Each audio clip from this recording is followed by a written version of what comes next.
Good afternoon, everybody. I'd like to welcome all of you to our lecture this afternoon. My name's Hal Roth, and I direct the Contemplative Studies concentration and program here at Brown University. In case you're not familiar with Brown speak, concentration means program, means means major. So we have the country's first, North America's first major in the field of contemplative studies. What we do in contemplative studies is we look at the full range of both intentional and non-intentional contemplative practices, from traditional third person, second person, and more edgy, critical first person perspectives that include the newest scientific research, as well as trying to develop a deep understanding of the cultural and historical context in which these practices emerged.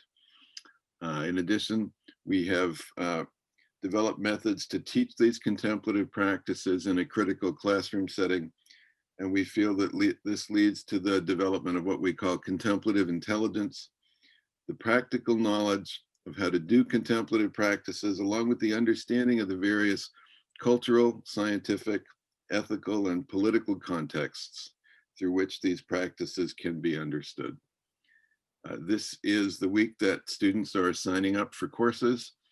And for those students from Brown who are joining us this afternoon, I'd like to call your attention to the contemplative studies courses that we have listed for next semester, and urge you to seriously think about them as you're signing up for courses this week.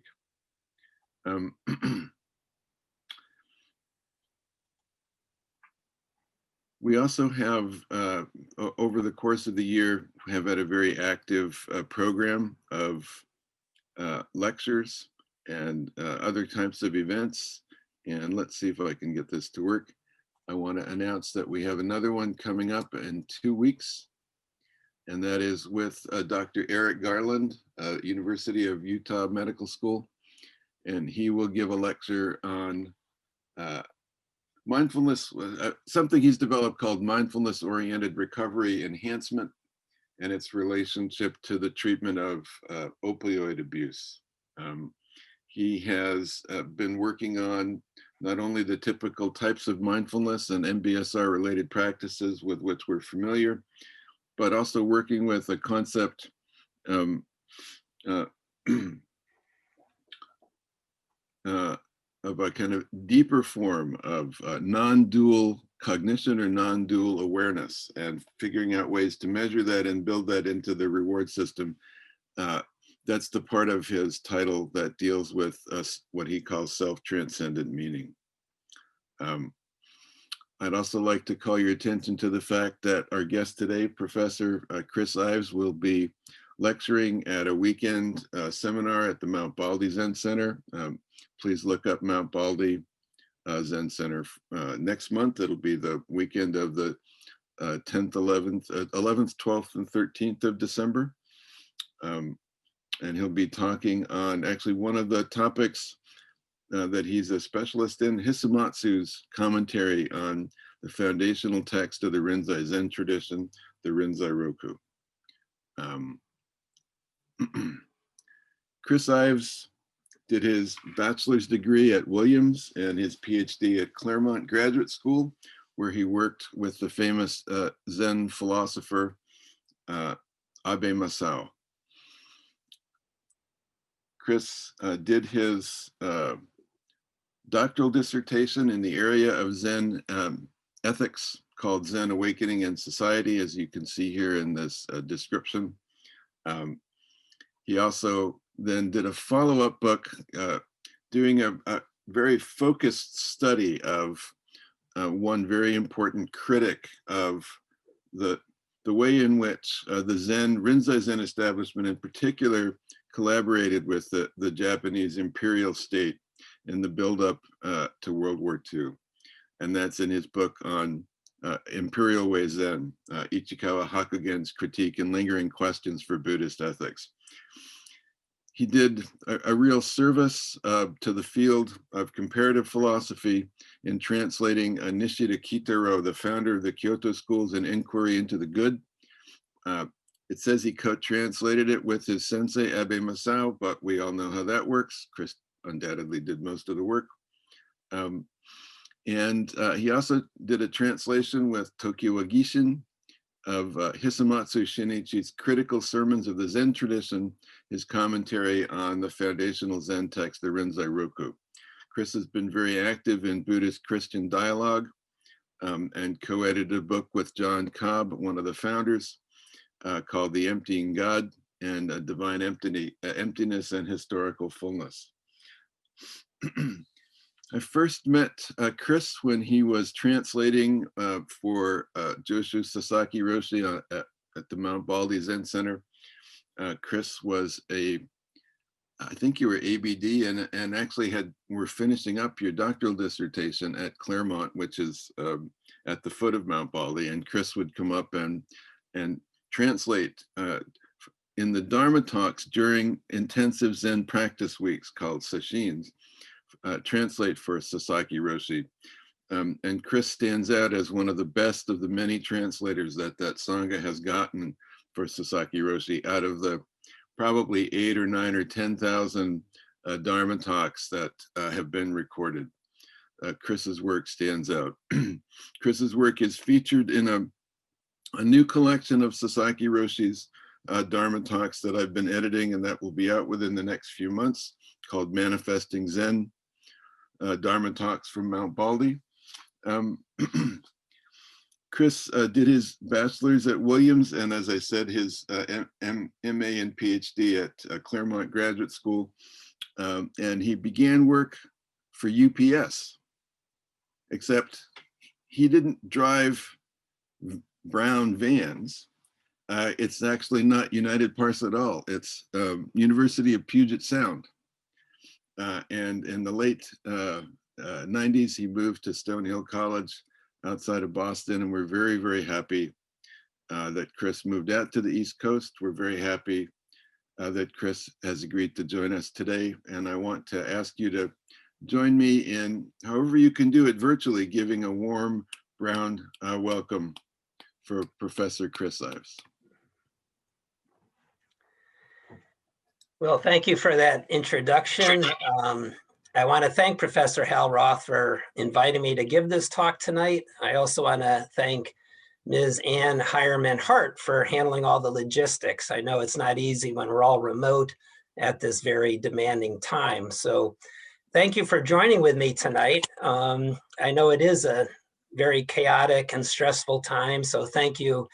I imagine many of you are all zoomed out at this time of day and maybe are reaching deep to be here with me. So if any of you need to spin off partway through, yeah, believe me, I won't take it personally if you suddenly disappear or whatever.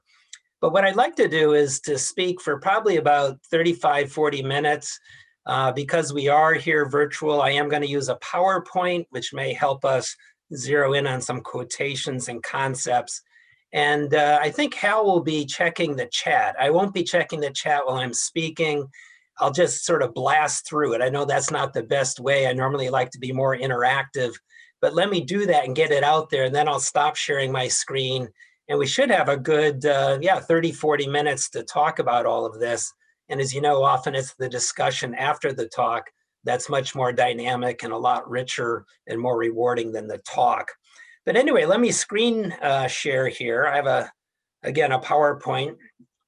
And let me just check. Hal, is that nice and clear for you? Yes. Okay, thank you.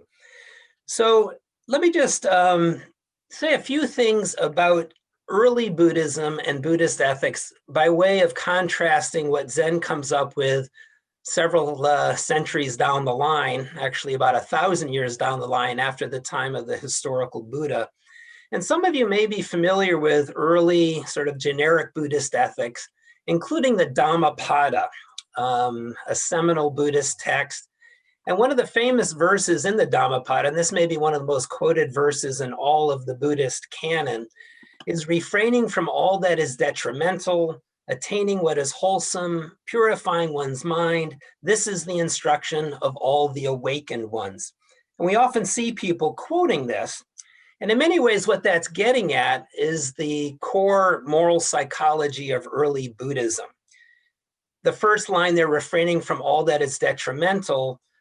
In normal interpretations, what they're getting at is refraining from acting, doing detrimental actions that are based on detrimental mental states. And I imagine a lot of you are familiar with the Four Noble Truths, the second one being the cause of suffering. Originally, it was Trishna or thirst, Tanha. And then down the line, it gets articulated in terms of the three poisons, these three mental states that cause suffering: ignorance, greed, and ill will. And in part, what early Buddhism's doing, and this ties into the Eightfold Path and core Buddhist practices, is looking at how these detrimental mental states, sometimes referred to as unhealthy or unwholesome mental states, lead to certain external actions that are also seen as detrimental, unhealthy, unwholesome. And this isn't necessarily rocket science. This is getting at how sometimes if internally we're filled with anger, we may do certain external actions that are really not that cool. Throwing a punch at someone or saying something nasty or reacting in a negative way to something that someone says to us. And in terms of these negative or detrimental external actions, these are the sorts of things that are flagged in the 5 precepts and the morality components of the Eightfold Path. So some of you are probably familiar with the 5 precepts, this undertaking, this vow to undertake the training to refrain from these 5 actions. Or in terms of the 3 morality components of the Eightfold Path, restraining from not so good speech, incorrect or unright, wrong speech, false speech, lying, divisive, hurtful, or frivolous speech, refraining from certain actions. And here we see the overlap with the 5 precepts, actions like harming or killing, stealing, engaging in sexual misconduct, and also restraining from engaging in detrimental careers or forms of livelihood, certain types of harmful occupations. And in part, what the Buddhist path is doing here with the precepts, again, having people vow to refrain from these detrimental external actions, is basically trying to put a stop to a negative karmic feedback loop. Now, usually when a lot of people think about karma, that idea of that which goes around comes around, a lot of us think of it in terms of negative external actions, cause and effect, a wrong action that will bear fruit down the line and come back to haunt us. So for example, if I were to hit a student in class, several hours later, I'd probably get a phone call from the provost and I'd be terminated. And so that external action is going to have some sort of chain of causes and effects external to me that'll come back around and result in my getting fired. And it's interesting, when you look at Buddhist monastic meditative traditions, there's another type of karma that is more of a negative feedback loop that happens when we act on these negative mental states, do negative actions or detrimental actions. And the concern there isn't so much, if I act on my anger and hit someone, I may get arrested. It'll come back around to haunt me later in the day. But rather, acting on my anger reinforces the anger in a kind of negative feedback loop. And we sometimes say this, even if you're not familiar with Buddhism. You know, if there's a rageaholic, a kind of angry, mean, and nasty person, sometimes we'll say things like, well, ultimately, give the person some space. I know they're a real jerk, but ultimately they're really only hurting themselves. They're making themselves more miserable, more entrenched in the anger. And that's often what Buddhists are looking at here, especially, for example, in the morality components of the path, trying to break this negative feedback loop. And so this first line there in the Dhammapada, refraining from all that is detrimental, in large part means refraining from acting on our anger, our desire, our ignorance. Refrain from doing those detrimental actions, and in that way, breaking that negative feedback loop. Rather than reinforcing those negative mental states that cause suffering, we're now sort of putting them on ice. And at the same time, as many of you know, a lot of the Buddhist path, and this is what's there in the next line, attaining what is wholesome, purifying the mind, is trying to cultivate the opposites of the three poisons: a generous spirit rather than greed, a loving spirit rather than being filled with ill will or anger, and wisdom rather than ignorance. And as you probably know, one way Buddhists do this is by doing positive or wholesome external actions that will reinforce those good desired internal mental states, the opposites of the poisons. It's almost sort of a vices and virtues kind of dichotomy. So for example, to overcome your greed, you may get into the habit of giving in various ways. And over time, you'll be filled more with a generous spirit than a self-preoccupied, clinging, craving, greedy spirit, a desiring spirit. Or extending loving kindness. Some of you may have practiced different ways of extending loving kindness or metta. There are a lot of metta practices out there. And by wishing the best on oneself, one's loved ones, and others in these concentric circles going outward, the idea is that you can purify your mind of your anger and be filled with more of a loving spirit. Or basically meditating to replace your ignorance, not really seeing what's going on in and around you, and replacing that with wisdom. And so a lot of what's going on in early Buddhism with the precepts is an attempt to restrain from those negative actions externally, to not reinforce those negative mental states, while simultaneously trying to cultivate the opposites of those states, things like generosity, loving kindness, and wisdom. And in many cases, when people think about Zen, and this is partly there in the title, popular misconceptions, here in the West, and some of you may have practiced Zen outside of Japan or China or Korea, but often in the West or in Europe, Latin America, other places, often Zen centers do a lot with the precepts. And often they will think that the precepts are central to Zen ethics, whether it's applying the precepts to your personal life. For example, the precept against harming, does that mean I should be vegan? Or the precept against sexual misconduct, what does that mean in terms of my sexuality? And people will often apply them to their personal life, or more broadly, do applied ethics and apply them to socio-political issues out there in the world. Do the precepts around stealing, does that help me think a bit about imperialism or resource depletion, issues like that? And what we see when we really look at Japanese Zen is that precepts do not necessarily function as the main ethical resource, whether for individual ethics or applied social ethics. And in part, we can see this in Dögen, the founder of the Soto strand of Japanese Zen in the 1200s. And you notice here with these quotations, he says, yeah, although the precepts and the eating regulations should be maintained, don't see them as of primary importance. Don't see them as a means to the end of awakening.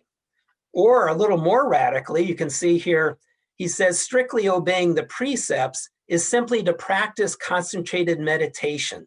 In the Zen tradition, Zazen, as did the masters of old. When doing meditation, what precepts are not upheld? What merits not produced? And so what Dögen seems to be doing here is sort of pushing the precepts aside and emphasizing meditation as the way to enable yourself to follow the precepts, meditation as the source of morality. And partly what he's getting that there, and what this reflects, is one of his main concepts, which we can translate as the unity of practice and confirmation. Confirmation can also be rendered as realization, even as awakening. And what he's thinking here, and this is where you have the concept of Buddha nature in the background and the concept of original awakening, and that gets us into sort of technical Buddhist philosophy. But basically what Dögen and others at his time were thinking is people are basically awakened. We have this original innate awakening. we may want to talk about it as something that's down there, something that's buried by our ego and those mental states and actions we were talking about a minute ago. And what's going on with people like Dögen is he's saying it's not necessarily meditating and doing other practices to purify the mind, like we saw there in early Buddhism. Many, many decades, maybe many lifetimes of restraining yourselves from those negative actions, cultivating the opposites like generosity, loving kindness, and wisdom, and gradually over vast periods of time, in a sense, reprogramming your mind, purifying your mind so it's now filled with wisdom, generosity, and loving kindness as this gradual purification process. Where Dogen's coming from is saying, no, that purified mind, that awakened consciousness is sort of deep down inside of us all along. And what you're doing in meditation, when you pour yourself into the breath, when you drop out of thinking, when you're fully engaged in meditation, you are manifesting this innate or original awakening, your Buddha nature. In other words, Zazen is not the means to some future end, but rather Zazen as this act of pouring yourself into the breath and manifesting this innate awakening. Zazen is awakening. And so you are not doing a means end kind of thing. In that moment of full practice, you are confirming. And that's this idea of unity of practice and confirmation. My practice of meditation is precisely the confirmation or the manifestation of what's in a sense down there all along, again, as opposed to part of a multi-lifetime gradual mental purification process. And so what he does then with the precepts and the monastic codes, rather than seeing them as sort of preliminary checks or restraints to help us not reinforce those negative actions, and by extension, be able to focus more inwardly in meditation, what he's thinking here is that basically what they are doing, rather than restraining us, is they're expressing or flagging how an awakened person, a Buddha, acts. And basically, when we follow the precepts, when we're not killing, not engaging in sexual misconduct, what we're doing there is acting like a Buddha would act. And that's where in the second little paragraph on this slide, you'll have Dögen say, yeah, if you want guidance, trust in the actions of the old masters. Just focus your mind on one thing, absorb the old examples, study the actions of former Zen masters, and penetrate deeply into a single form of practice. So in other words, what you want to do when you follow the precepts or the monastic code, you are basically, yes, manifesting your Buddha nature, acting like an enlightened person, acting like one of these enlightened old masters. And so basically by imitating them, you are acting in an awakened way. In other words, what he's doing here is saying that the precepts are less prescriptive. This is what you have to do to get your act together, to restrain these negative actions, to be able to focus more inwardly in meditation, rather than them being prescriptive, they're actually descriptive, describing how an awakened person acts. Not harming, but being compassionate, not stealing, but being generous, not lying, but being truthful. In many ways, as I was saying a minute ago, insofar as you're imitating these awakened persons, trying to act like they do, be here in the moment, come into the moment, be present in this awakened manner, again, giving expression to your innate awakening or Buddha nature. In a sense, what you're doing is something performative. You're enacting, you're performing this Buddha nature, you're bringing it to the surface into play here in the moment.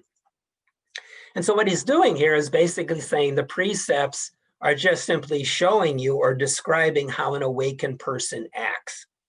Very different from what you see there in early Buddhism, where the idea is the precepts are there to help you begin restraining yourself as the first stage of getting your act together and purifying your mind over many years. Now, Eisai, the founder of Japanese Rinzai Zen, and by founder of Japanese Rinzai Zen, basically, yeah, he's the importer of it. Like Dögen, he went over to China and Dögen brought back the Soto strand. Eisai went to China and brought back the Rinzai strand. So they didn't establish these two strands of Zen. They just founded them in Japan. And it's interesting, Eisai sounds a little bit more like early Buddhism. Like he says here, claiming for his style of Zen, the Zen school considers keeping precepts to be what precedes everything else. Similar to early Buddhism, you kind of get your act together, you hold yourself in check, and then you can really turn inward and go deeply in meditation.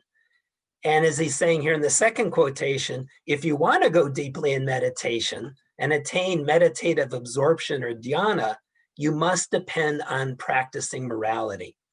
And so here he's very much like early Buddhism.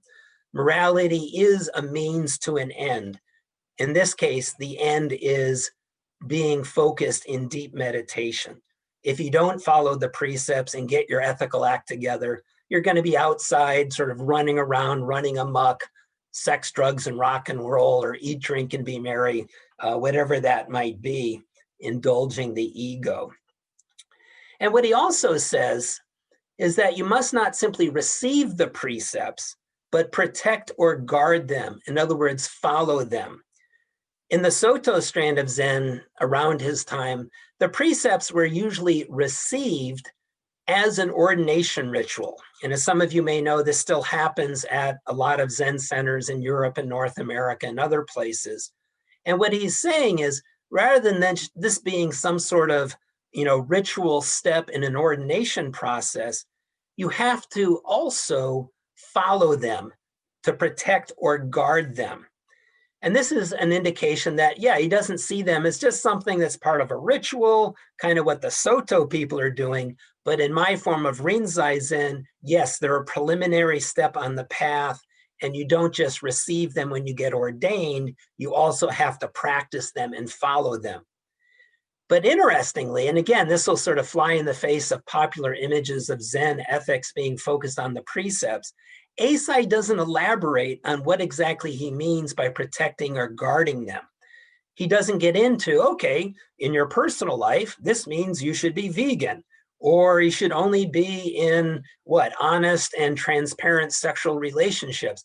He doesn't do that, nor does he apply them to outside things beyond the monastery. The whole idea of non-harming, that first precept, means that we should resist the samurai with their swords, or always work against any kind of Japanese aggression toward other countries. None of that sort of broader application. And again, nor does he get into talking about how you can apply these to your personal life. In other words, what he's doing here, and this is quite interesting, when he's talking about the precepts, he's not tapping them as an ethical resource. Let me help my disciples think about how we can get our act together and maybe be more helpful people in the community, or be activists who speak truth to power. What he's getting at, in many cases, when he advocates his disciples, basically monks following the precepts, is he's thinking about what's going on more broadly in Buddhism in Japan at the time, which is a kind of symbiotic relationship between Buddhist institutions and the government.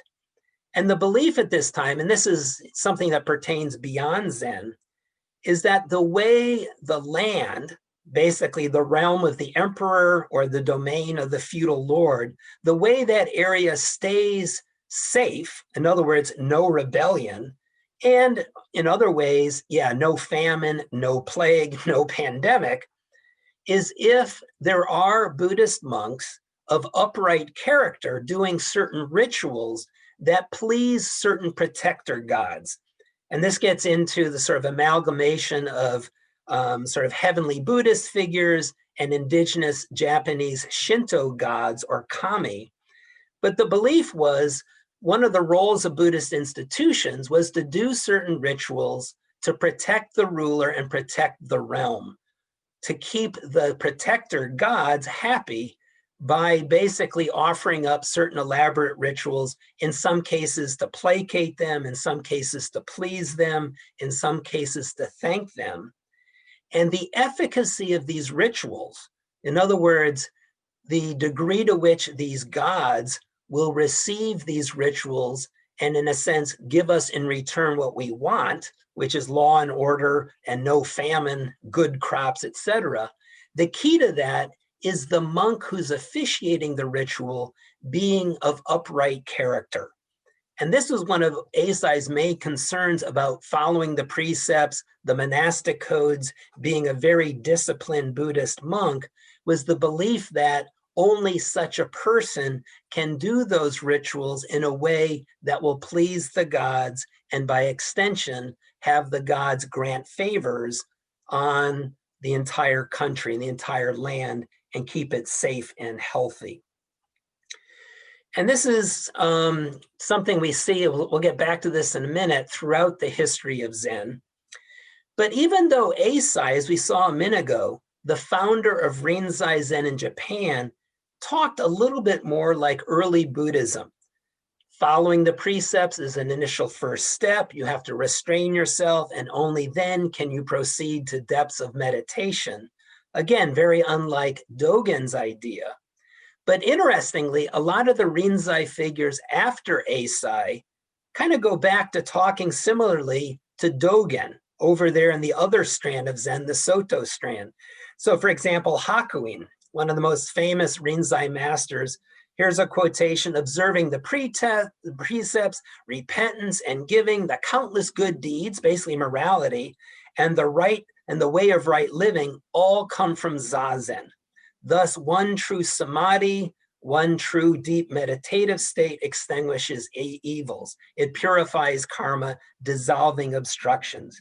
So here we have a Rinzai figure going back to that idea we saw a minute ago with Dögen, that Zazen or meditation, that's what you focus on. If you penetrate to the depths in meditation, the ethical stuff will flow from there. You don't have to think about the precepts. How can I apply them? Am I restraining my anger? No, you don't need to go there, all that kind of micromanagement of ethics.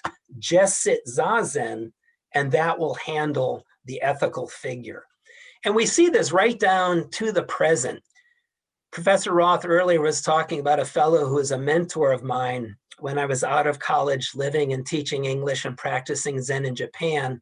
And then when I was in graduate school in Southern California, Claremont Graduate School, Abe Masao. And this is the Japanese word order. Abe is the surname, Masao is the given name. And basically what Abe said, very much along the lines of this notion that meditation is the key, what he did is he didn't talk at all about the precepts and the importance of following them.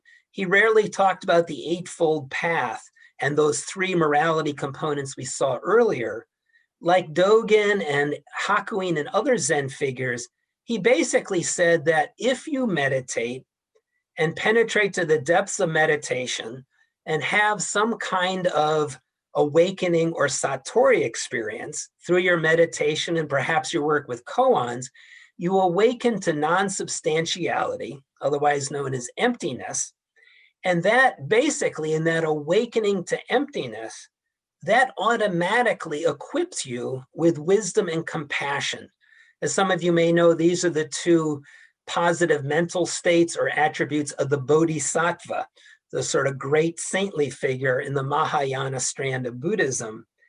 And he says that, yeah, when you have this awakening, you immediately and automatically are equipped now with wisdom and compassion. And at the same time, what immediately comes out of that is a desire to help others and the making of vows and the engaging in certain action or skillful means, upaya, to help them. In effect, what he's saying is once you wake up, you will automatically be a wise and compassionate bodhisattva, again, this saint figure of Mahayana Buddhism, a supremely moral person, and will make vows and take action to liberate suffering beings. Again, no real talk about the precepts, like Dögen and Hakuin and others saying, yeah, You don't have to get into that whole precepts thing, all the moral minutiae of Zen. Just penetrate in meditation, wake up, and that awakening will equip you as a moral person. Awakening, in a sense, transform you. And what's interesting, a lot of people will often say, following Abe, okay, so now you've got wisdom and compassion. Here's what we got to work with. And often Japanese Zen doesn't give you that much more coming out of traditional Buddhist concepts. We'll turn to other resources in a minute. And so a lot of people say, okay, what do we do with compassion? Maybe that's the ethic of Zen and the social ethic. These wise and compassionate people are savvy, they won't get co-opted, they'll speak truth to power. And that's one of the other kind of popular misconceptions about Zen and ethics. And this, in some cases, goes back to the 1960s, the image of Zen figures, these enlightened or awakened beings, being hermits or eccentrics, maybe living up in huts in the woods, writing haiku poems, coming down into the villages or the cities to kind of tweak conventional ethics and be these kind of iconoclastic trickster figures. And what we'll see here is, yeah, in many ways, as you started to see a minute ago, that is definitely not the norm for Zen. And one of the things that comes up when people talk about, yeah, they're just automatically wise and compassionate and they'll know what to do. There are a couple of questions here that come up, though, empirically. That's the standard discourse that you see a lot about Zen and ethics.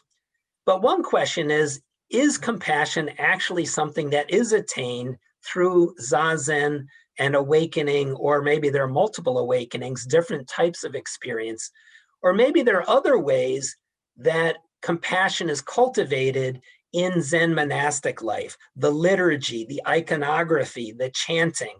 We could talk about that maybe during the Q&A discussion period.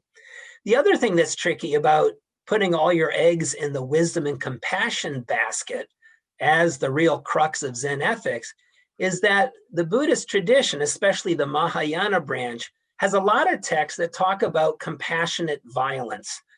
The idea that maybe if you are trying to wake people up, you have that altruistic concern for others, that compassionate intention, maybe you can violate the precepts. Maybe you can have a beer with a struggling person rather than restraining from intoxicants.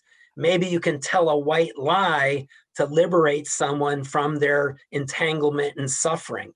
Or maybe it's okay to kill someone who is threatening Buddhism, who is there doing some harm to innocent people or to a Zen master. Maybe there's such a thing as acceptable compassionate violence.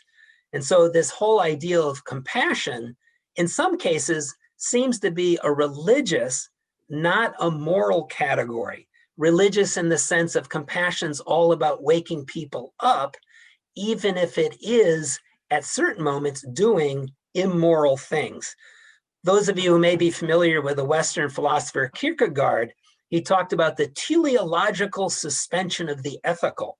When people make the leap, that leap of faith from being a good moral person and making that leap into religion, where he says you get into things like God asking Abraham to sacrifice his son Isaac, or if you're Muslim, sacrifice his son Ishmael. When you get into religion, you're moving beyond ethics. And there's an element of that in Zen and other forms of Buddhism. And that makes us wonder, is compassion then not necessarily a moral category?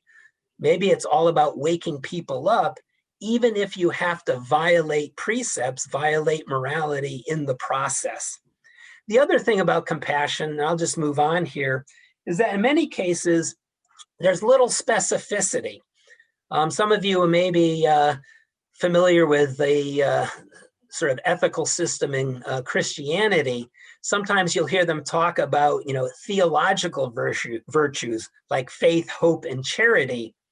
And the need, as people like Paul Tillich, the great Christian theologian, would say, is you have to couple Jesus's love ethic, turn your cheek, love your neighbor as yourself, with a concern for justice. And that love alone is not an adequate ethic. It has to be combined with justice. And you get that a little bit in the case of Zen. there are certain things, again, that are done in the name of compassion. And we could talk about how Japanese Zen masters justified Japanese imperialism during World War II as a compassionate attempt to liberate other Asians from Western colonialism, and get into the whole question of, wait a sec, maybe we need to bring some critical voices to bear on this. Maybe we need to see that, yeah, compassion can do a lot of things, but they're not necessarily all serving justice, or more simply put, they're not necessarily all moral. And one thing you get into, we can talk about, yeah, wisdom and compassion, the bodhisattva, that's the crux of Zen ethics. But when you really get into the minutia of actual Zen monastic life, there's a whole slew of other values and virtues in play. And I won't go step by step here and comment on all of these. But virtues and values like restraint, simplicity, thrift, the importance of manual labor done as a form of practice, doing tasks thoroughly, being diligent in your practice, that idea of persevering through pain, the idea of hanging in there, even if your knees are screaming during Zazen, humility, that kind of self-negation, penitent self-criticism, deference and obedience to authority, deferring to the wishes of the Zen master. And we can talk about certain ethical pitfalls there. Also, the importance of respect. And also, in terms of this cluster of values, above and beyond wisdom and compassion, a big one that we rarely hear about in terms of Zen practice in the West, Zen centers, Zen newsletters, Tricycle magazine. And in many ways, one of the core ethical values in Zen and other forms of Japanese Buddhism, and by extension in Japanese culture, is this idea of on. And on has two meanings. It means indebtedness, your debt to someone who's done something good for you. In other words, someone who's done blessings. And that's the other sense of on. And so on basically refers to the blessings you get from other people and the indebtedness that you incur after having received those blessings. So this idea of on includes both of these, the blessings and the debt you incur after receiving them. And a lot of traditional Buddhist texts outline 4 types of on. Basically, blessings from and indebtedness to the ruler, your parents, all sentient beings, and the 3 jewels, these 3 precious things in Buddhism, Buddha, Dharma, and Sangha. And you'll see this playing out in a lot of Japanese ethics across the centuries in Japan. Again, this is a major component of actual Zen ethics in Japan historically. And you'll see, for example, very famous masters like Takuan, and I won't read all of this, but talking about your indebtedness to your feudal lord because of all the blessings you received from him. Or Hakuin as well, talking about your indebtedness to the Lord's food, to all of these things you get from your Lord. And you can see what this is doing is lifting up a kind of ethical virtue, this kind of gratitude, this sense of indebtedness, and being grateful for what these people have done. But as you can imagine, as a social ethic, what this can result in is a kind of deference to authority, to a kind of following, respecting, obeying your superiors, as opposed to what we see in other traditions, like the prophetic tradition in Judaism and Christianity and Islam, the tradition of speaking truth to power, like the different prophets in the Hebrew Bible, what Christians call the Old Testament, Isaiah, Ezekiel, holding rulers' feet to the fire for their hypocrisy, for them not living up to the guidelines there in Torah, the Jewish set of teachings about living a certain kind of life. And what's going on here is, in many cases, what you see when you look at the actual Zen ethic in Japanese history, especially the social dimension, is Zen drawing from Confucianism, not doing what a lot of Western Zen people do, which is to think in terms of the precepts or wisdom and compassion or those morality components of the Eightfold Path, and thinking through how they play out or can be applied to my own life or to social issues, but rather what becomes the de facto socialist ethic in Zen is basically Confucianism, which by extension, in many ways, is conventional Japanese ethics beyond Buddhism across Japanese society. And in many ways, a lot of the Zen monks early on in Zen history in Japan, their monasteries were centers of Confucian learning. And a lot of major Zen teachers, in their sermons for the laity, kind of their popular Dharma talks, often exhorted people to be moral along the lines of Confucianism. So, for example, Suzuki Shosan, a major figure there in the 17th century, the early Tokugawa period, would often preach to people in terms of different Confucian values that are appropriate for your social class in this traditional Confucian organizing of society into 4 different groups. Or Takuan, again, another great master, in his talks to the laity, really talking about the importance of loyalty, filial piety, benevolence, and righteousness, these core virtues in Confucian ethics. Again, not talking about you should follow the 5 precepts, or you should try to figure out how you, in your own kind of way, can be kind of like a bodhisattva, be wise and compassionate in your dealings with other people. No, that's virtually impossible to find in the literature. If they are talking to the laity and they're talking about society, it's overwhelmingly Confucian.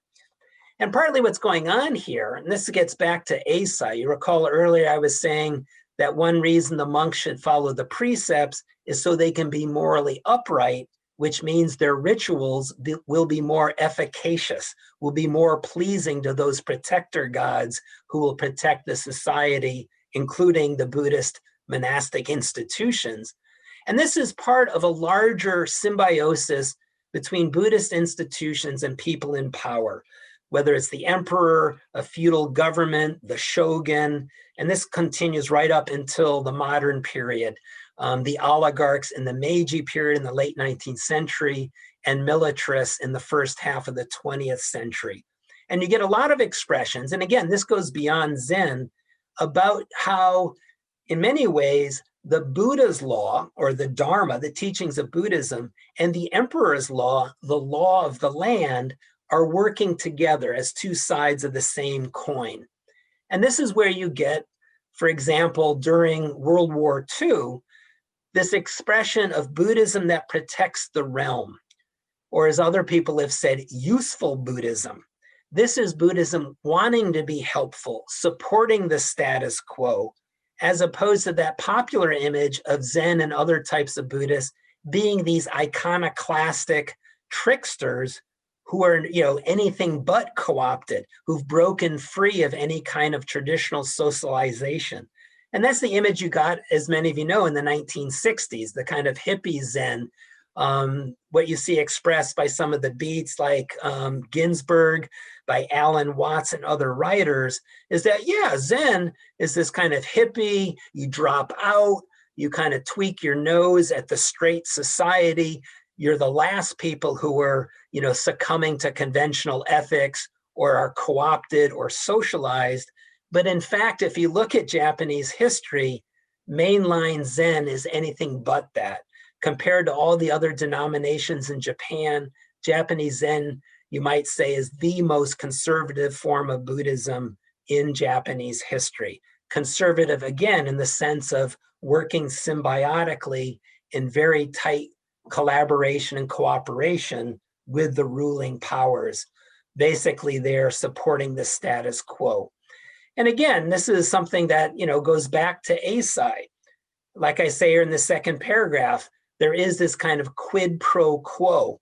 We'll do the rituals to protect the ruler and usually his health and law and order across the realm, no pandemic, no famine. And in return, as I scratch your back, you can scratch my back by giving me things like building materials, corvée labor to help me build my temple, get the peasants to work for free in effect, and other things that will support Buddhist institutions.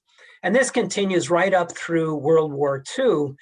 in what Ichikawa Hakugen, and this is someone Professor Roth mentioned earlier, a guy I focus on in that Imperial Way Zen book.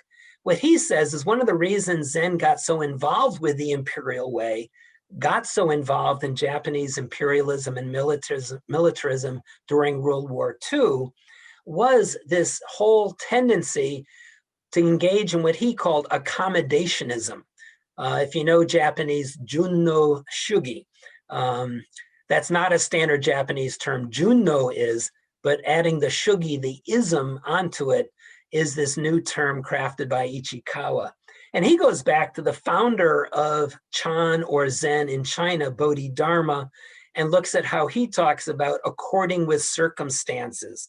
And I have that little quotation for you there.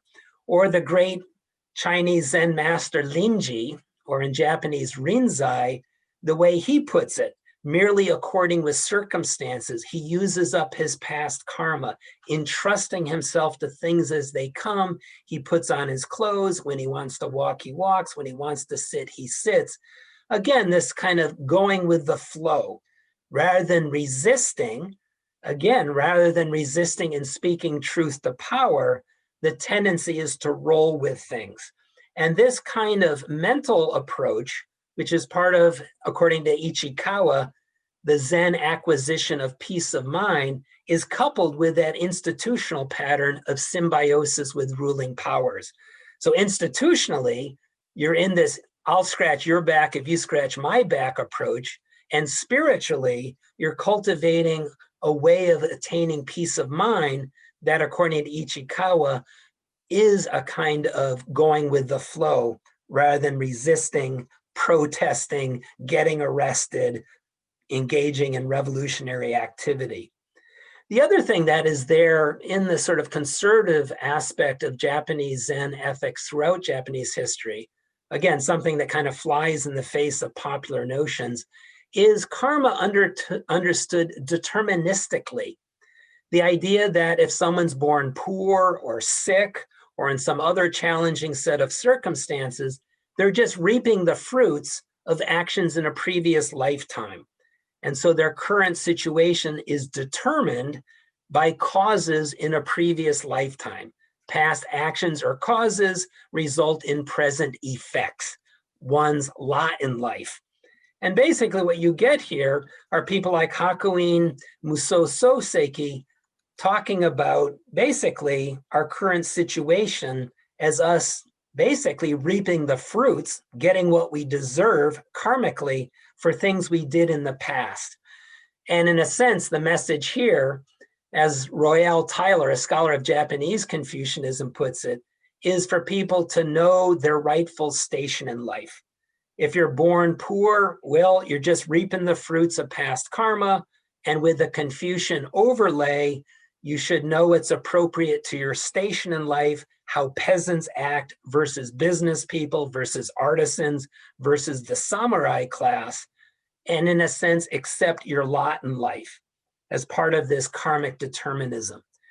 One last thing, and then I'll stop and we can open it up to discussion. The other thing that flies in the face of the image of Zen figures being somehow free from socialization, including perhaps patriarchy and sexism, is the traditional Japanese Zen master's view of women. And there are female monastic traditions in Japan. I'm not sure if Paula Arai is here. I saw that she was one of the people that was invited to this. As you may know, Professor Arai is a scholar and an expert on Japanese nuns and nunneries. But in many ways, when you look at Zen and women, and if she were here, perhaps she can talk about the institutional differences, discrimination, the power of nuns versus the power of monks, etc. But suffice it to say, a lot of traditional Zen masters are anything but, at the risk of saying an anachronism, enlightened about women. In many ways, they're there not free from traditional ethics and socialization, but very much bought into it. And so you'll get the image that women are more apt to be caught up in those detrimental mental states, maybe greed, ill will, and hatred, similar to Western notions that are highly sexist. Women are hysterical. It has something to do with them thinking about the term, the Latin word for uterus, which generates the word hysterectomy. There's something about possessing a uterus that make women hysterical. You'll see that sexism in Freud's theorizing, and more broadly, of course, in the West. The idea that boys are better at math and science, women or girls are more hysterical, more emotional, they should be raised to be nurturers. And you get that kind of sexism in Japanese Zen. You can see it in these two quotes. Women tend to anger easily, even over trivial things. Again, this sexist notion that we see in the West of women being quote unquote hysterical. Or Suzuki Shosan talking about their clinging being very deep. They're spiteful and jealous. Right here, two of the three poisons, greed and ill will, and their nature. And it's basically from birth, they're twisted. And so, yeah, when we think about maybe popular notions of Zen, these are maybe those enlightened people in Japanese society. We've heard about, possible sexism in Japan, discrimination against women, but presumably Zen figures, they've broken beyond that socialization, that kind of conditioning, and they probably are going to be enlightened around issues like women, or speaking truth to power, or the poor. But as we see here, for a variety of reasons, yeah, traditional Zen ethics, again, at the risk of another anachronism, are conservative, very much supporting the status quo, supporting conventional ethics in all of their dimensions. Let me just stop there, and yeah, we can open it up and have plenty of time, I hope, for discussion.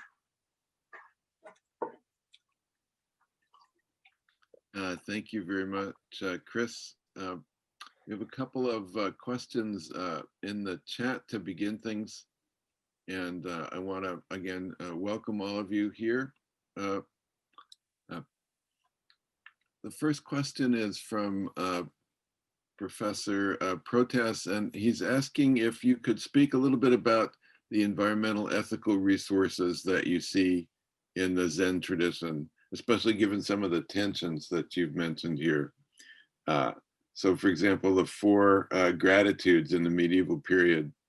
Today that might mean, he says, expressing gratitude for the capitalist superstructure for providing me for a meaningful dinner, even though the system really lacks a meaningful environmental ethic.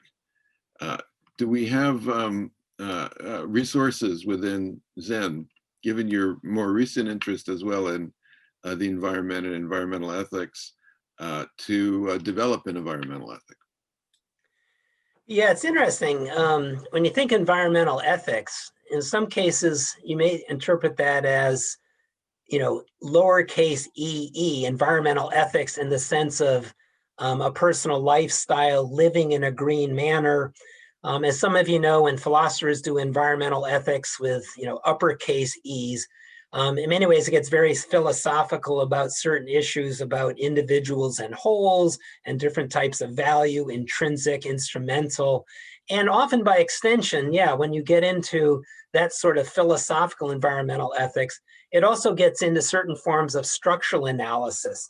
In other words, environmental ethics, not in the sense of simply personal lifestyle change, driving a Prius, eating less meat, whatever, but environmental ethics in terms of structural change, activism around whatever it might be, trying to get campaign finance reform so corporations have less power, or a carbon tax, or certain regulations, strengthening the EPA, whatever that might be.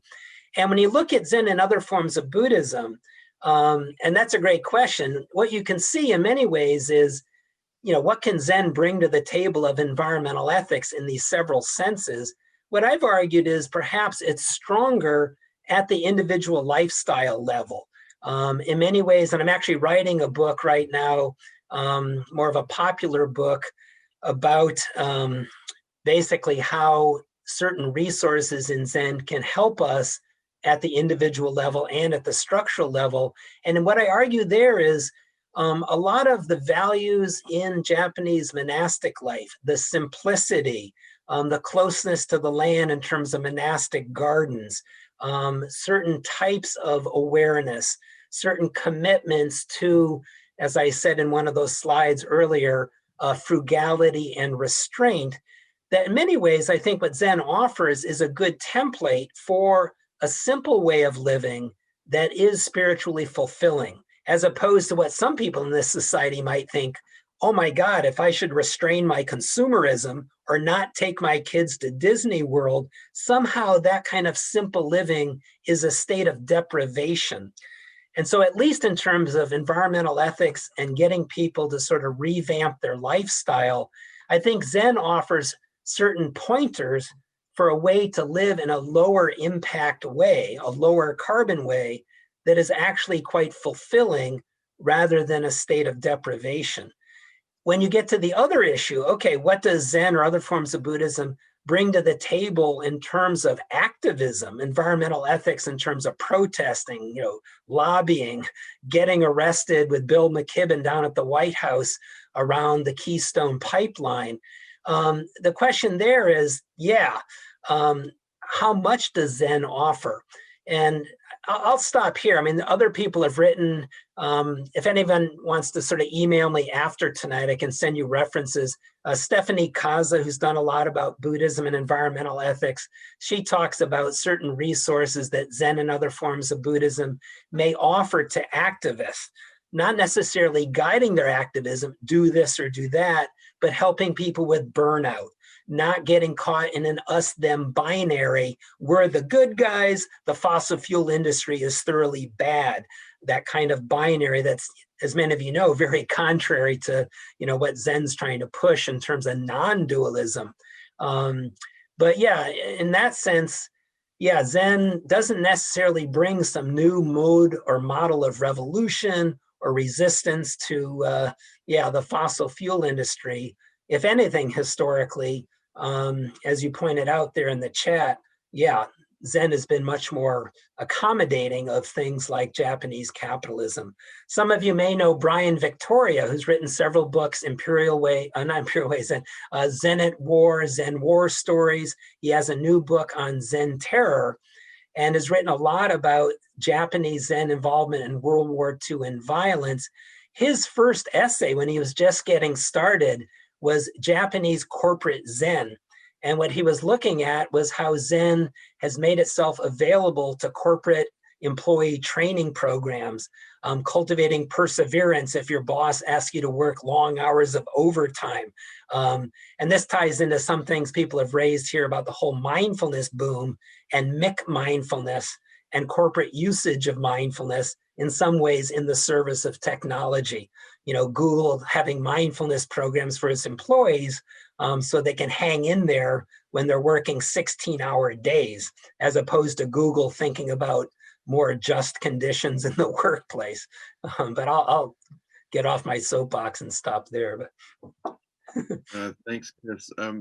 Before, many of the other questions in the chat are not focused on environmental ethics, but before we move in that direction of the other questions on the chat, does anybody want to follow up on the environmental ethics topic? And that you can just do by raising your hand as a follow-up. I mean, putting your hand in your camera, I guess, is the version of it. Or if your camera's off, you can go down the participants areas, you may know, and you can raise the little blue hand. Right, the little blue hand. I just wanted to say thank you to Professor Ives for that answer. I thought that was really, that really helped me understand where you're coming from. So thank you.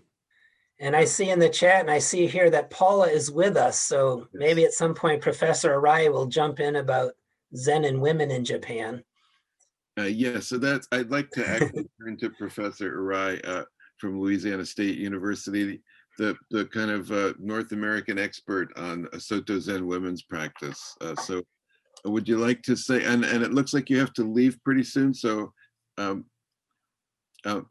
let's, can you turn on your, can we turn on your, we can't hear you. Okay, I'm unmuted now. Sorry.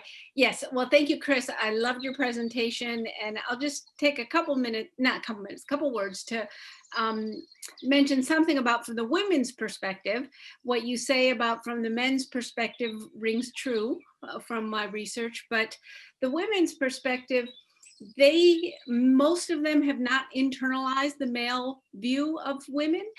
And the abbess of Aichi-Samon Nisodo in Nagoya, it's the strongest nunnery for Soto Zen women.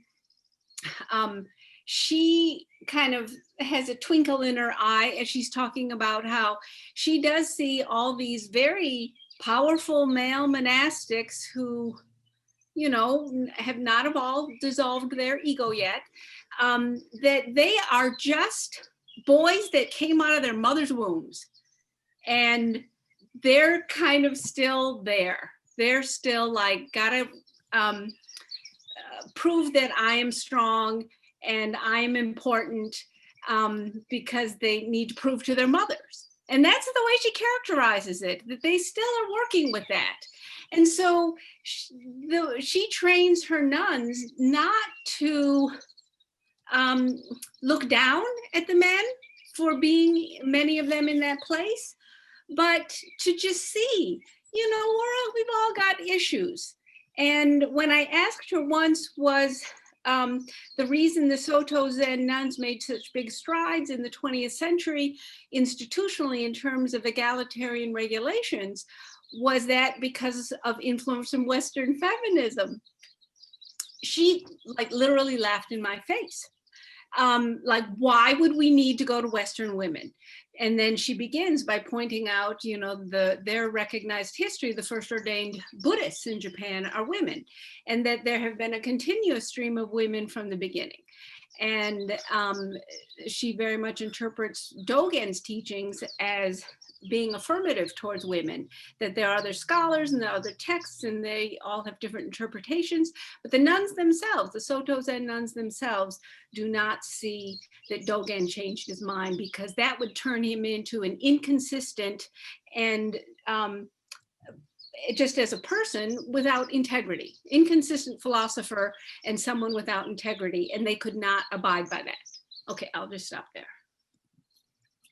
And I'm just curious if I can ask Professor Arai a question. In your research, has there been much scholarship about Dogen on women? Anything in the Shobo Genzo or other sources that might indicate how he may have been socialized and very much a creature of the 13th century? Well, I do have a section in my book, Women Living Zen, on Dogen and women, where I went through the text and I worked with Soto Zen scholars and with Aoyama Sensei, the abbess, and to get the nuns' interpretation of the history. And so there are texts where Dogen says explicit things about women are equal. There is this one text that at the end, there is something as if he's changed his mind, but in many texts, when there's later interpolation added on, you find it at the end.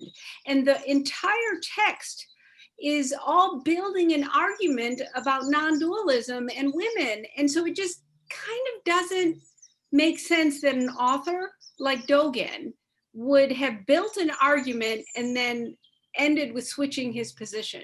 It just, so there are materials written by Dogen or purported to be written by Dogen that the women have drawn on and see that they think he thought women had, because if non-dualism works with rags and zafu and towels, I mean, then you're just going to say, no, but we draw the line on gender. It just doesn't make sense. Thank you, Professor Arai. Following up, I think let's focus a little bit on Dogen, since you started there and since Dogen has come up. There's a question in the chat from Eric Che. He says, I'm surprised by the amount of overlap between the strand of Zen about precepts from Dogen and Aristotelian virtue ethics, such as cultivating virtues like courage through virtuous actions. If you're familiar with them, could you speak to some of the interesting similarities and differences between them? No, I think that's very apt. And You might be interested to know in the field of Buddhist ethics, and if you go to the online journal of Buddhist ethics, you'll probably find a bunch of articles. There's a whole lot of debate in that field about which types of Western ethics, whether it's Aristotelian virtue ethics or Immanuel Kant's deontology, or people like John Stuart Mill and Bentham, their utilitarianism, which of those fit Buddhist ethics, or should we not try to establish a correspondence? And in many cases, when people who are in the field of Buddhist ethics get into that, many people do indeed say that a lot of what's going on in Buddhist ethics, not just in Zen, but in other forms, are very Aristotelian.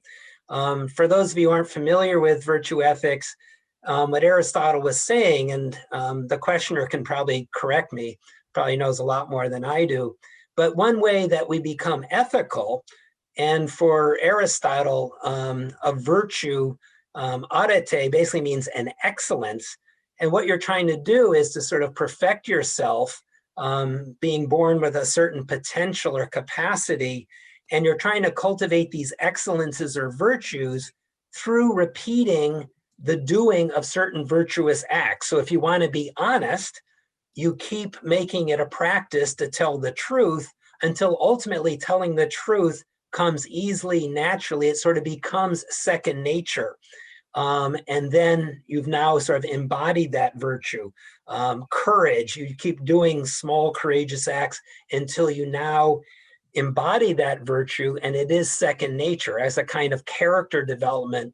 And what Aristotle believed is once you had all these virtues cultivated, some moral, some intellectual, then you've kind of perfected yourself as a person and you reach full flourishing.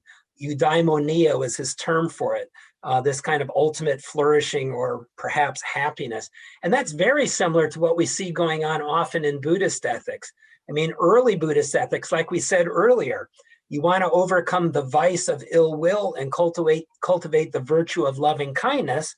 Well, make it a practice to wish the best for other people. Extend metta or loving kindness to other people. Make that one of your practices.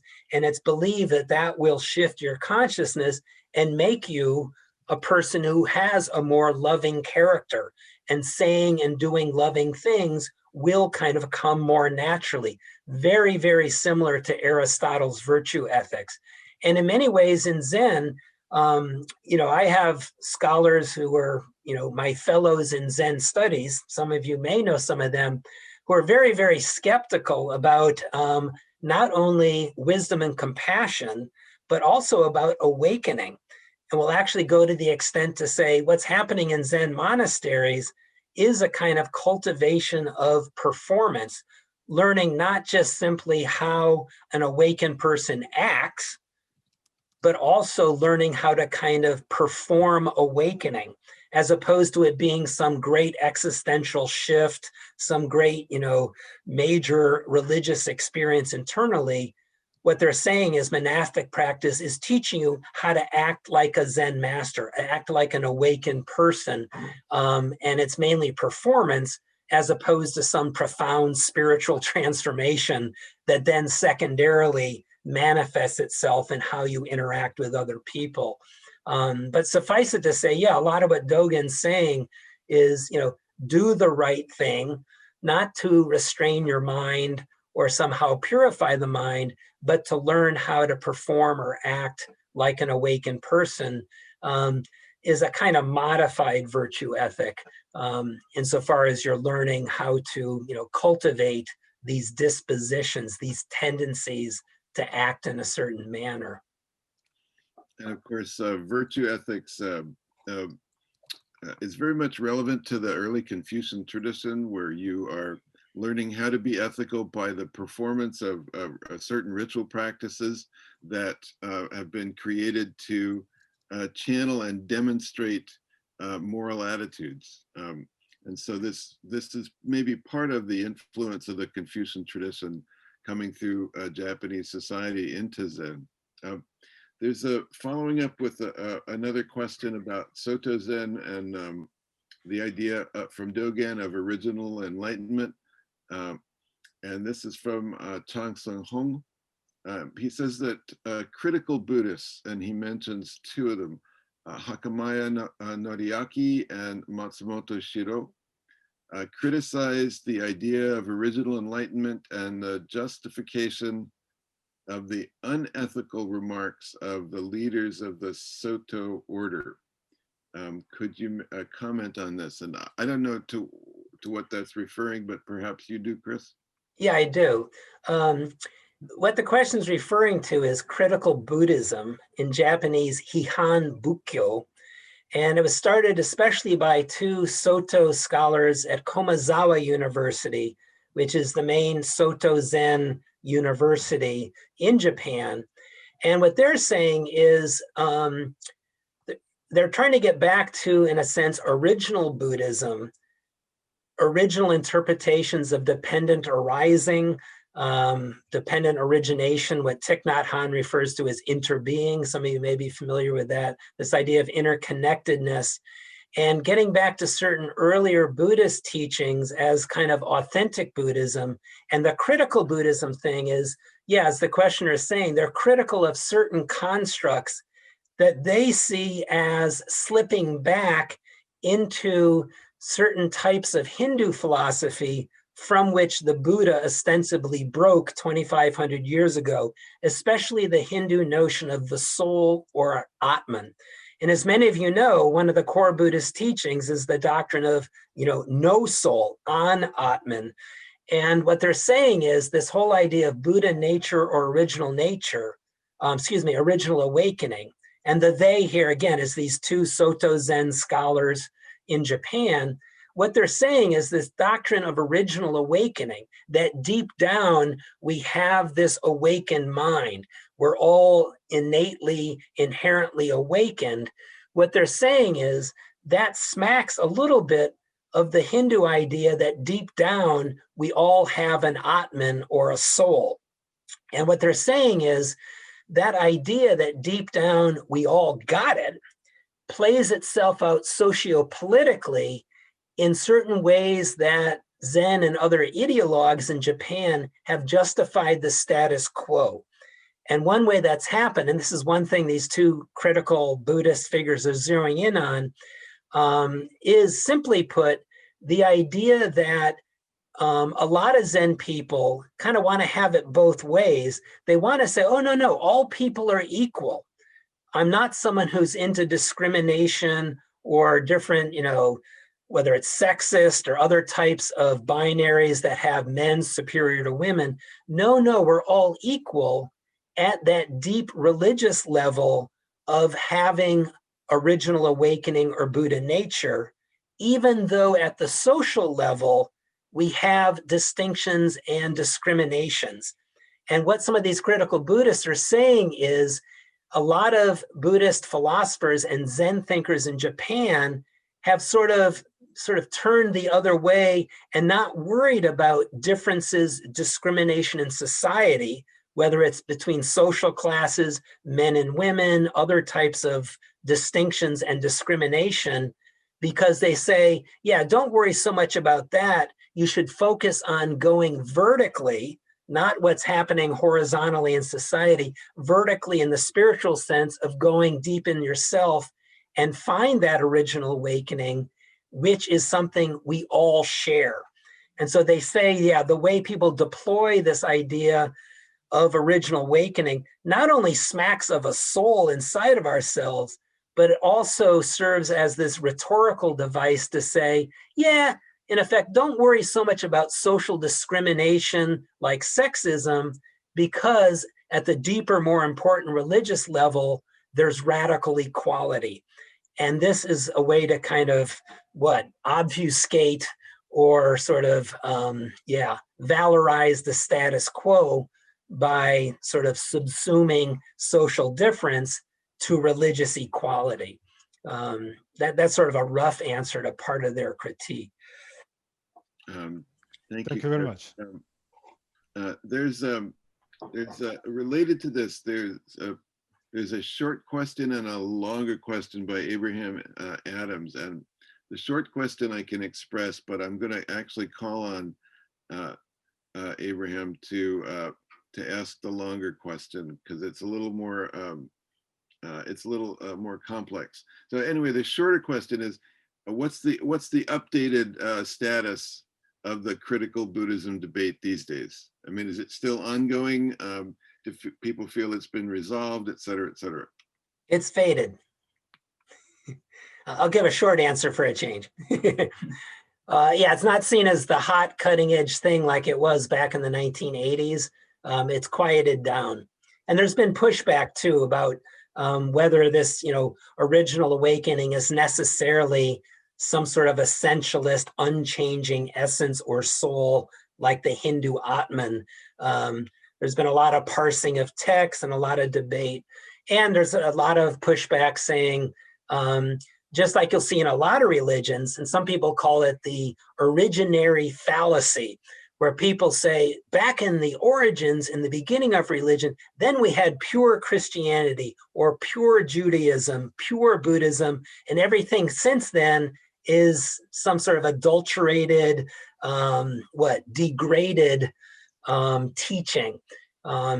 A lot of scholars and others push back and say, yeah, that move, like all religions, Buddhism has been morphing, reinterpreting doctrines, doing different things, and that appeal to some sort of original pure Buddhism is tricky, mainly because it's hard to retrieve what exactly is that supposed essence, and it succumbs to all sorts of, essentialist pitfalls. Thanks, Chris. Abraham, could you express your longer question, please? Sure, I'll try to make it quick. Thank you so much for the lovely talk. I guess I'm just thinking about, as opposed to the self, the person. So when one so for example, like the sort of often quoted Dögen line about to study the self is to forget the self. There is some thing that is subject of study in that case, right? The quote unquote self, like if I practice, then I'm examining something that I am, not to say myself, but the contents of a being, a person, right? And I was reading this Levinas essay the other day that spoke about Judaism's, the place of the person in Judaism as being, important because each person is like a singular nexus of ethical relationships. And he said, like, no one else can die my death for me, but no one else can like be obligated to another person in the specific way that I can be.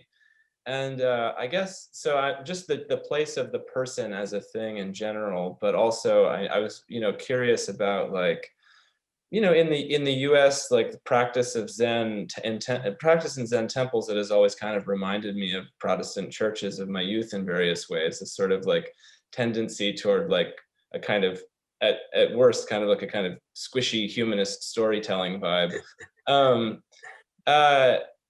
It may also be that something interesting is happening there. There's an influence of this sort of Judeo-Christian tradition that is bringing out a concern for person, if not self, or maybe it is just a front for self.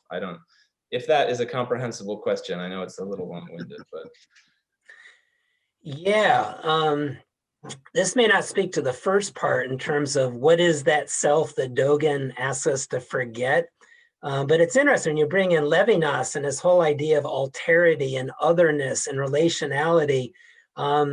There are a lot of Japanese philosophers that very much resonate with Levinas in terms of the idea, and this gets into all sorts of discussions that I'm sure a lot of you are familiar with, about the nature of personhood or selfhood in Japan and in Buddhism as being much more of a relational self. Often, if I can succumb to a kind of binary for a second, often our kind of commonsensical, maybe Western notion is, the individual comes first with a certain integrity or dignity or intrinsic value that needs to be respected. We're off to the races with human rights arguments, etc. Or commonsensically, our sense of self, it might be, this will show you how old I am. The notion that, somehow back in 1954, I was born here in the world, and ever since then, I've been doing my thing and secondarily engaging in relationship with my mom, my dad, my siblings, etc., as opposed to the Buddhist idea, which in many ways, and this gets into that whole idea of dependent co-arising or interbeing, where the Buddhist idea is saying, or another way to look at it is, around 1954, this system of cause and effect and interconnectedness, certain things came together in a configuration that my parents named Chris Ives. And in a sense, Chris Ives is this nexus in this energy field where the world since 1954 has been doing its thing in this temporary ongoing configuration called Chris Ives. In other words, interconnectedness, interrelationship comes first. The individual is derivative from that. And then you get into the whole sort of dialectic of individual and, you know, the system. But in many ways, yeah, when you look at Japanese society and that resonance with Levinas, that concern for the other, that more relational approach to things, this comes up sometimes in Buddhist ethics. And we were talking a minute ago about environmental ethics. And some of you, I assume some of you are familiar with Buddhism, maybe have practiced Buddhism. And it's interesting when you look at how you might get some mileage out of Buddhist doctrines in relation to environmental issues. One thing that people often lift up first and foremost is this idea of dependent arising, or what Thich Nhat Hanh calls interbeing, what some people translate as interdependence. I don't like that translation for reasons that, you know, can come up another day. But it's interesting when we often think about, interconnectedness, often when we think about how does that play out in terms of my own ecological ethic, it's more me thinking, oh, when I act, my action will have a ripple effect, and everything I do will have an effect out there. In other words, paper or plastic, which do I get in the checkout line at the store? What's the ramification of that decision? Or having burgers versus tofu. And it's often starting with the self, the one, and thinking about how it affects things around you. Historically, when the Japanese work with this idea of interconnectedness, and this ties into that idea of own, blessings you receive and the indebtedness you feel because of that. When the Japanese work with this, what they often start with is the many to the one. All of the things that made it possible for me to be me, my mom and dad, my teachers in elementary school, the farmer that grew my food. And basically their way of thinking about interconnectedness is all of those things that came together to form me, those causes that had the effect called me and my indebtedness, rather than the other way around, which is me as the cause having certain effects on the world around me. And so often when Western Buddhists work with this idea, they start with the self, the individual, and think about the implications for things around you. Now, both of these are important ethically. I'm not saying that one is right and one is wrong, but it shows how, the Japanese tend to work with the larger system, the many, and how that comes together in me. Not unlike how, Japanese will often introduce themselves, or the way they say their name is family name first, given name second. I'm an Ives, and secondarily, I'm the Chris component of that family system, as opposed to I'm Chris, and secondarily, I'm part of this Ives group. I don't want to make too much of that, but just in the way they order their names, it's like the family comes first, then the individual, surname followed by given name. Thank you very much, Chris. We're really coming to the end of our allotted time. I'd like to ask your permission to extend for just 5 more minutes and throw out the organized structure of the chat. If anybody wants to leave, of course, actually people have already left, so that's fine. But if there's any kind of more informal discussion, I will call on people. Just put your hand in your camera, and if you have something you'd like to raise that we haven't yet raised in the chat.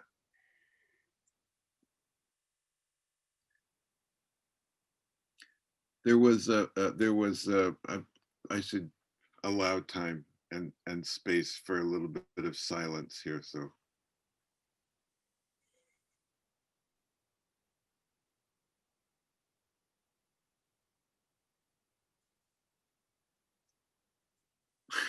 There was one other question in the chat about specific, could you point to specific Buddhist texts which discuss compassionate violence? Yeah, there are a number of them. I almost want to say, drop your email in the chat and I can email you, or actually let me put my email in the chat for everyone who's here. You've all been troopers hanging out till the end. If anyone wants to follow up with a question or get those bibliographical sources, let me just get this in here. I